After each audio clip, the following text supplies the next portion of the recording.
بسم اللہ الرحمن الرحیم۔ السلام علیکم، آپ دیکھ رہے ہیں الف نیوز اور میں ہوں آپ کے ساتھ ماجد علی۔ شامل کرتے ہیں پاکستان اور دنیا بھر سے one line headlines. Hamas کو نئی تجویز پیش، امریکی شہریت والے فوجیوں کی رہائی پر اتفاق۔ حماس نے تصدیق کی ہے کہ اسے ثالثوں کی جانب سے مذاکرات کے دوبارہ آغاز کے لیے ایک نیا مصری امریکی منصوبہ موصول ہوا ہے، جس پر تنظیم نے سنجیدگی سے غور شروع کر دیا۔ تجویز کے مطابق حماس نے امریکی شہریت رکھنے والے صہیونی فوجی کی رہائی پر آمادگی ظاہر کی ہے۔ اس کے ساتھ دوہری شہریت رکھنے والے 4 دیگر افراد کی لاشیں حوالے کرنے پر بھی اتفاق کیا گیا۔ تحریک نے اپنی مکمل آمادگی کا اظہار کرتے ہوئے کہا ہے کہ وہ مرحلہ دوم کے تمام امور پر ایک جامع معاہدے تک پہنچنے کے لیے مذاکرات کے لیے تیار ہے۔ امریکہ نے ایرانی شخصیات، آئل ٹینکرز اور تجارتی کمپنیوں پر پابندیاں عائد کر دیں۔ غیر ملکی خبرساں ادارے کی رپورٹ کے مطابق ایران کے وزیر تیل بھی امریکی پابندیوں کی زد میں آنے والی شخصیات میں شامل ہیں۔ امریکی وزیر خزانہ نے کہا ہے کہ ایران تیل سے حاصل ہونے والی آمدنی کو خطرناک مفادات پر استعمال کر رہا ہے۔ امریکی پابندیوں پر ایران کا جواب بھی سامنے آ گیا۔ ایرانی وزارت خارجہ کے ترجمان نے کہا ہے کہ نئی امریکی پابندیاں قانون شکنی اور منافقت کا واضح ثبوت ہیں۔ ترجمان کا کہنا ہے کہ مذاکرات کی پیشکش کے ساتھ نئی پابندیاں ثبوت ہیں کہ مذاکرات کا دعویٰ محض دھوکہ ہے۔ مخالفین پر پابندیوں کی امریکی پالیسی عالمی امن و استحکام کے لیے خطرہ ہے۔ اس حوالے سے ایران کی جانب سے مزید کہا گیا ہے کہ امریکی پابندیاں عالمی قوانین اور آزاد تجارت کے اصولوں کی خلاف ورزی ہیں۔ واضح رہے، امریکہ نے ایرانی شخصیات، آئل ٹینکرز اور تجارتی کمپنیوں پر پابندیاں عائد کی ہیں۔ غزہ میں خواتین کے مراکز پر منظم حملے، اقوام متحدہ نے اسرائیل کی نسل کشی بے نقاب کر دی۔ اقوام متحدہ کے آزاد بین الاقوامی انکوائری کمیشن نے اسرائیل اور غزہ جنگ سے متعلق ایک اہم رپورٹ جاری کی ہے، جس میں اسرائیل پر فلسطینیوں کی نسل کشی کے الزام عائد کیے گئے ہیں۔ رپورٹ کے مطابق اسرائیلی افواج نے غزہ میں خواتین کے صحت کے مراکز کو منظم طریقے سے نشانہ بنایا اور صنفی تشدد کو جنگی حکمت عملی کے طور پر استعمال کیا۔ اسرائیل نے 676 فلسطینی شہداء کی لاشیں روک لیں، تازہ رپورٹ میں انکشاف۔ اسرائیلی قابض فوج نے 676 فلسطینی شہداء کی لاشیں قبضے میں لے رکھی ہیں، جنہیں نمبروں کے قبرستانوں اور ریفریجریٹروں میں رکھا گیا ہے۔ یہ انکشاف فلسطینی شہداء کی میتوں کی واپسی کے لیے قائم نیشنل کیمپین نے اپنی تازہ رپورٹ میں کیا۔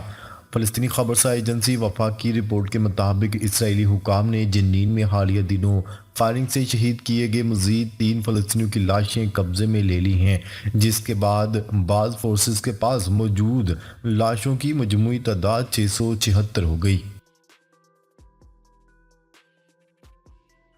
اسرائیلی فوج کا مسجد اقصیٰ پر دھاوا، رمضان المبارک میں عبادت پر پابندیاں سخت۔ مقبوضہ بیت المقدس میں قابض اسرائیلی فوج نے رمضان المبارک کے مقدس مہینے میں مسجد اقصیٰ پر دھاوا بولتے ہوئے فجر کی نماز کے لیے جمع ہونے والے فلسطینی نمازیوں پر وحشیانہ حملہ کیا۔ الجزیرہ عربی کی رپورٹ کے مطابق اسرائیلی فورسز نے اسلام کے تیسرے مقدس ترین مقام کے صحن میں داخل ہو کر نہ صرف نمازیوں کو ہراساں کیا بلکہ ان پر طاقت کا بے دریغ استعمال بھی کیا۔ اسرائیلی وزیر اعظم کا اقوام متحدہ کی رپورٹ پر رد عمل جھوٹ پر مبنی قرار۔ اسرائیلی وزیر اعظم نیتن یاہو نے غزہ میں اسرائیلی فوج کے ہاتھوں فلسطینیوں کی نسل کشی سے متعلق اقوام متحدہ کی تحقیقاتی رپورٹ کو جھوٹ پر مبنی اور مضحکہ خیز قرار دے دیا۔ رپورٹ کے مطابق اسرائیل کے وزیر اعظم نیتن یاہو کے جنگی جرائم میں وارنٹ گرفتاری اس سے پہلے بین الاقوامی فوجداری عدالت بھی جاری کر چکی ہے۔ نیتن یاہو نے اقوام متحدہ کے بارے میں اپنے بیان میں سخت لہجہ اختیار کرتے ہوئے کہا کہ اقوام متحدہ کی انسانی حقوق کونسل ایک اسرائیل دشمن سرکس ہے۔ یوکرین جنگ، روس اور سعودی عرب کا صورتحال حل کرنے کے لیے اقدامات پر اتفاق۔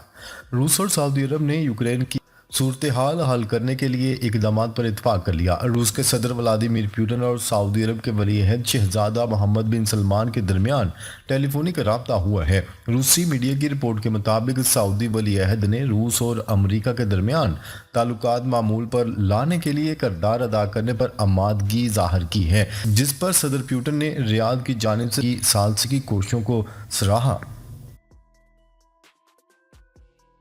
अमेरिका की 17 रियासतों को सैलाब और ख़तरनाक तूफ़ान का सामना। मौसमियाती माहिरीन ने अमेरिका की 17 रियासतों को शदीद तूफ़ान से खबरदार कर दिया। गैर मुल्की खबरसां इदारे की रिपोर्ट के मुताबिक कैलिफोर्निया, केंटकी, मिसिसिपी, इलिनॉय समेत अमेरिका की सेंट्रल और मशरकी रियासतों में शदीद तूफ़ान का ख़तरा है। महकमा मौसमियात की जानिब से इसे एक बड़ा और ख़तरनाक तूफ़ान बताया जा रहा है, जो जुमे से इतवार तक रियासतों पर असर अंदाज हो सकता है। ब्राज़ील ने क्लाइमेट समिट की तैयारी में रोड बनाने के लिए हज़ारों दरख्त काट दिए। ब्राज़ील ने क्लाइमेट समिट की तैयारी में रोड बनाने के लिए हज़ारों दरख्त काट डाले। गैर मुल्की खबरसां इदारे की रिपोर्ट के मुताबिक ब्राज़ील नवंबर में होने वाली मौसमियाती तब्दीली का इजलास COP30 की मेज़बानी करेगा, जिसमें दुनिया भर से 50,000 अफराद शिरकत करेंगे। मीडिया रिपोर्ट्स में बताया जा रहा है कि ब्राज़ील ने इजलास की गरज से सड़क तामीर करने के लिए अमेज़न के रेन फॉरेस्ट से हज़ारों कीमती दरख्त काट डाले, जिसके बाद इसे तनकीद का निशाना बनाया जा रहा है। शाम के सदर अहमद अल-शरा ने आइनी अलामिया के मुसद्दे पर दस्तखत कर दिए। शाम के सदर अहमद अल-शरा ने आइनी अलामिया के मुसद्दे को मौसूल किया और इस पर दस्तखत कर दिए हैं। मीडिया रिपोर्ट के मुताबिक शाम के आइनी अलामिया के लिए मुसद्दा तैयार करने वाली कमेटी के रुकन अब्दुल हमीद ने वजाहत की कि ये अलामिया नेशनल डायलॉग कॉन्फ्रेंस के नताइज पर मबनी है। यह बुरी मरहला 5 साल तक जारी रहेगा। बलूचिस्तान और खैबर पख्तूनख्वा में दहशतगर्दी के खात्मे के बगैर मुकम्मल अमन नहीं हो सकता। वज़ीर-ए-आज़म ने 2 टूक पैगाम जारी कर दिया। वज़ीर-ए-आज़म शहबाज शरीफ का कहना है कि बलूचिस्तान और खैबर पख्तूनख्वा में दहशतगर्दी के खात्मे के बगैर मुकम्मल अमन नहीं आ सकता। कोयटा में वज़ीर-ए-आज़म की ज़ेर सदारत अमन व अमान के हवाले से इजलास हुआ, जिसमें इन्हें बलूचिस्तान के अमन व अमान से मुतल्लिक ब्रीफिंग दी गई। तजारती सामान पर मुश्तमिल 450 से ज़ायद गाड़ियाँ बाराचनार पहुँच गईं।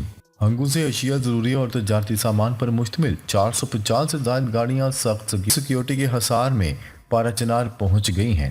हंगू के इलाके टल से सख्त सिक्योरिटी में बड़ी और छोटी गाड़ियों के मुतअद्दिद काफ़िले बाराचनार पहुँच गए हैं, जिनमें अशिया ज़रूरी और तजारती सामान शामिल है।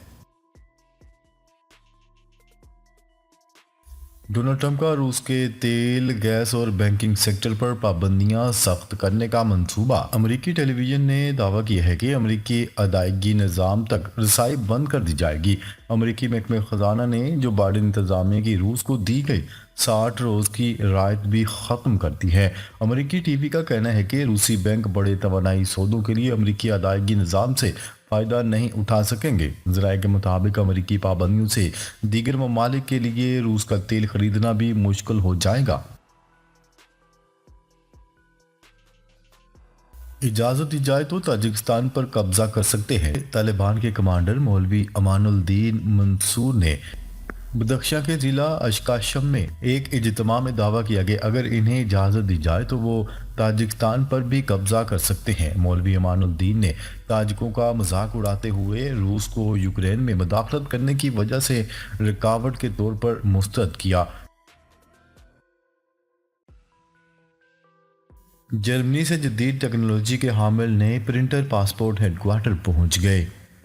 बरामद किए गए इन प्रिंटर्स में 2 जदीद ई प्रिंटर और 6 डेस्कटॉप प्रिंटर शामिल हैं। प्रिंटर की इंस्टॉलेशन के लिए गैर मुल्की तकनीकी टीम भी पाकिस्तान पहुंच चुकी है। डीजी पासपोर्ट ने ई प्रिंटर्स सेक्शन का दौरा किया और प्रिंटर की इंस्टॉलेशन के अमल पर ब्रीफिंग ली। बताया गया है कि गैर मुल्की टीम जल्द इंस्टॉलेशन का अमल मुकम्मल कर लेगी।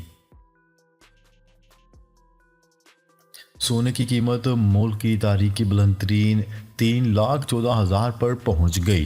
पाकिस्तान और बैन अवी मार्केट में सोने की कीमत तारीख की नई बुलंद तरीन सतह पर पहुंच गई। अमरीकी टैरिफ इकदाम से आलमी तजारत और गोल्ड मार्केट में हलचल मच गई। आलमी मंडी में फी औंस सोने की कीमत $46 बढ़कर $2,988 पर जा पहुंची।